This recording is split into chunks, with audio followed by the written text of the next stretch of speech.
نبی صلی اللہ علیہ وسلم نے فرمایا نظر لگنا برحق ہے، اگر کوئی چیز تقدیر پہ غالب ہو سکتی ہے تو وہ نظر بد، پھر اذکار اور تلاوت کی کمی کی وجہ سے لگتی ہے، یعنی جب کہیں سے کوئی تیر آتا ہے اور آگے بچاؤ کا سامان نہیں، کوئی ڈھال نہیں، تو وہ جا پڑتا ہے اس پر.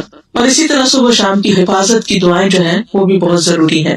پھر اسی طرح یہ ہے کہ بعض اوقات آزمائش بھی ہوتی ہے، امتحان ہوتا ہے انسان کا، کہ انسان کسی، یعنی اس نے تلاوت بھی کی، اس نے دعائیں بھی پڑھ لی، اس نے پروٹیکشن کے سارے کام بھی کر لیے، لیکن اس کے باوجود پھر بھی تکلیف پہنچ گئی. تو یہ اللہ تعالیٰ نے دراصل اس شخص کو ایک امتحان میں ڈالنا تھا، اس کو ٹیسٹ کرنا تھا، اس لیے اس تک یہ چیز آ گئی. اس لیے انسان یہ نہ سوچے کہ پھر کیا فائدہ حفاظت اختیار کرنے کا، یہ دعا پڑھنے کا، جب لگنی ہے تو لگ جائے گی، نہیں تو نہیں. اس میں یہ ہے کہ اس کا فائدہ یہ ہے کہ انشاءاللہ پروٹیکشن بھی ہوگی. لیکن کبھی ایسا بھی ہوتا ہے کہ آپ نے فلو شاٹس لگوائے ہوتے ہیں، اس کے باوجود فلو ہو جاتا ہے.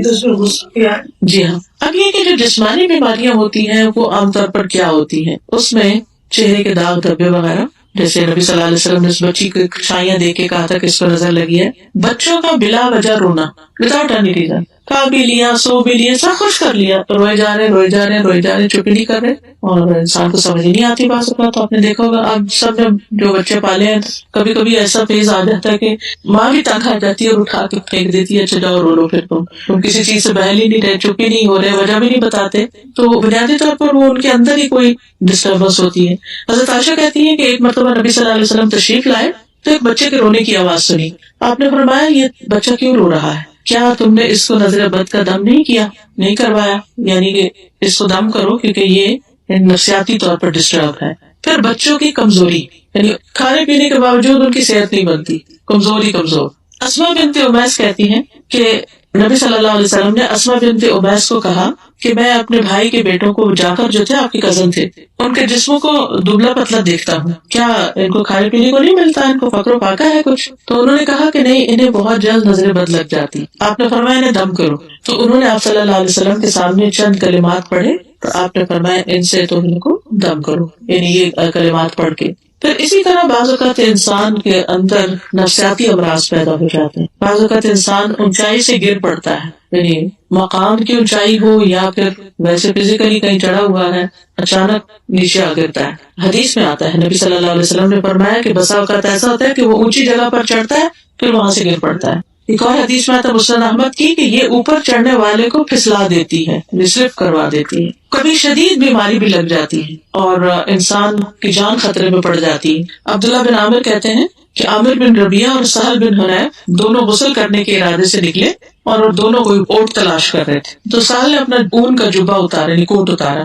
عامر کہتے ہیں کہ جب میں نے اسے دیکھا تو میری نظر اس کو لگ گئی. وہ پانی میں اتر کے نہانے لگ گیا. میں نے پانی میں اس کے بڑبڑانے کی کچھ آواز سنی. میں اس کے پاس آیا، 3 دفعہ آواز دی، اس نے کوئی جواب نہیں دیا. پھر میں نبی صلی اللہ علیہ وسلم کے پاس آیا اور ساری بات بتائی. آپ تشریف لائے اور پانی میں داخل ہو گئے. کہتے میں ابھی بھی آپ کے پنڈلیوں کی صفائی دیکھ رہا ہوں. آپ نے اس کے سینے پہ 3 دفعہ ہاتھ مارا، پھر یہ دعا دی، اللہم اذہب عنہ حرہا وبردہا ووصبہا، اے اللہ اس کی گرمی، سردی، بیماری، لاغری دور کر دے. پھر کھڑے ہوئے اور فرمایا جب کسی کو اپنے بھائی کا کوئی وجود یا مال پسند آئے تو اس کے لیے برکت کی دعا کرے، اس سے یعنی نظر نہیں لگے گی، کیونکہ نظر کا لگ جانا برحق ہے.